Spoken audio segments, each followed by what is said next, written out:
I know you don't know his name. I'm going to say his name anyway. His name is Arturo Santos Reyes. He is 18-4 with 5 KOs. Mexican fighter, never fought in the United States before. Biggest fight was against, actually in December of last year, against Sipiwe Vieca. Remember, Sipiwe Vieca is the guy who gave Chris John his first defeat, even though Chris John had 3 draws, but gave Chris John his first defeat. And also could have very well beaten Nonito Donaire if Donaire's eye didn't get messed up. Well, anyway, before I start confusing you, right now I'm T-Street Controversy. This is T-Street Controversy Live, March 3rd, 2015, and I cover every single major fight live.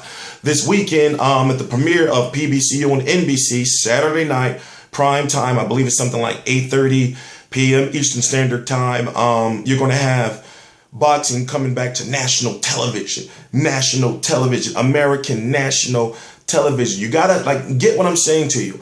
On Saturday nights, you're going to have boxing on NBC. It's crazy. So what you're going to do is we're going to have Robert De Guerrero versus Keith Thurman, Adrian Broner versus John Molina Jr., and then you're going to have Abner Mares versus Arturo Santos Reyes. Those are the 3 televised cards. Let's talk about Abner Mares. Abner Mares, what is he? 28-1-1 with 15 KOs. Now, 15 KOs is a lot of KOs.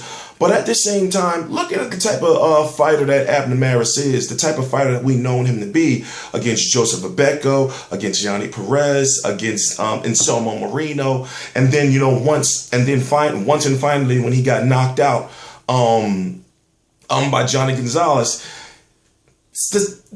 he's working with Virgil Hunter. Okay, that's good for him, because it has helped with Amir Khan thus far, but he really was a fighter, almost like, an older version of what Omar Figueroa is right now.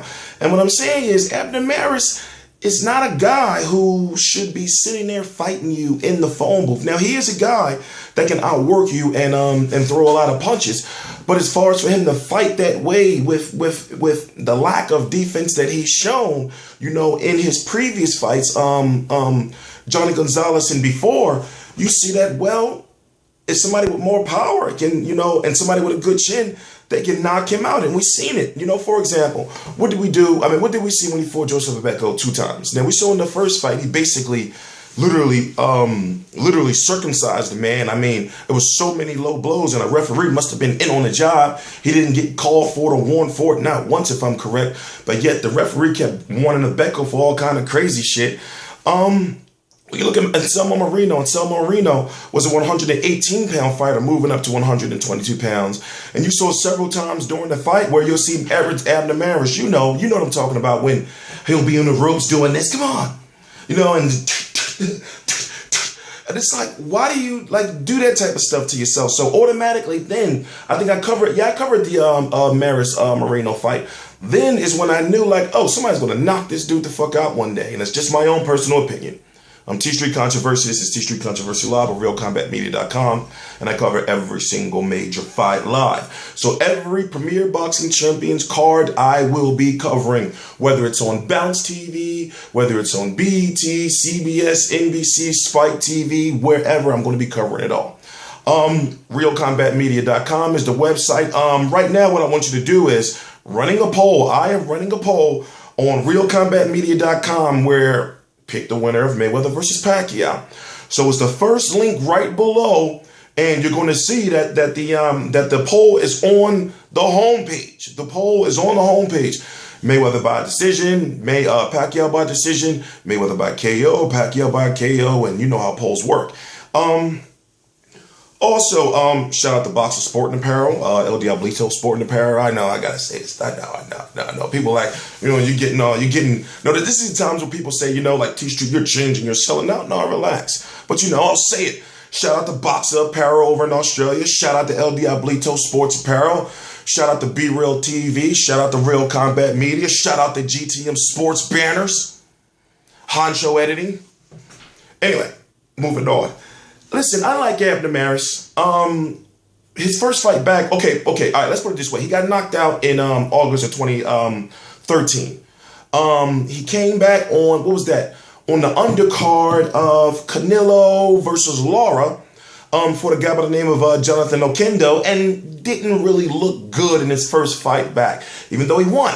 It was a close fight earlier on, but he won. You know, fought again at the end of 2015. I believe who was it? Jose Ramirez. Yeah, Jose Ramirez, the same dude that had fought Vasyl Lomachenko. He won. So therefore, he fought 2 times in 2014, as you would expect of him. Even though you would think that he would fight 3 times, but he's still on the comeback trail to whereas in now you're in the undercard of a PBC event, right?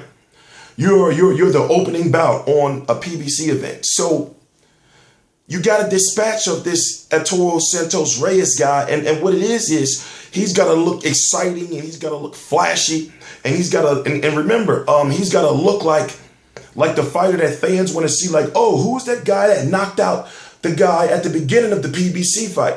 That's what boxing or the promoters and the marketing team want the fans to feel about Abner Mares when they first see him as that first card. He's got to produce an exciting fight. He cannot go to the distance with this guy, even though Santos Reyes has never been stopped. He's never been stopped. He got to go, he can't go the distance with this guy. And also this guy only has 5 KOs, It's typical Haymon matchmaking, of course, but at the same time, good fight for Abner Mares. But also it has to be the last fight before he goes on to a big fight. Whether it's Leo Santa Cruz, who his name is being mixed up out there with, whether it's a Johnny Gonzalez rematch, whether it's a, Gary Russell, whoever. But as it stands right now, he has to have an impressive win.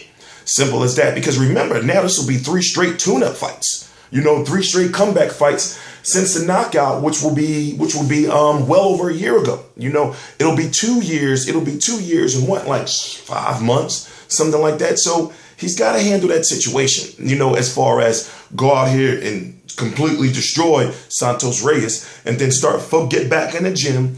Don't bullshit around and start focusing on a big fight, because once again, it's not like, fighting on HBO and Showtime is good. There's more money in it. But as far as fan exposure is concerned, fighting on primetime national television, that's a real big deal. And all the fighters, not just Abner Mares, has got to take advantage of it. But I'm a little under the weather. Well, I'm not anymore. I'm actually feeling pretty good. But I'm getting my voice back. I'm T Street Controversy. This is T Street Controversy Live of RealCombatMedia.com. Please subscribe. I cover every single major fight live.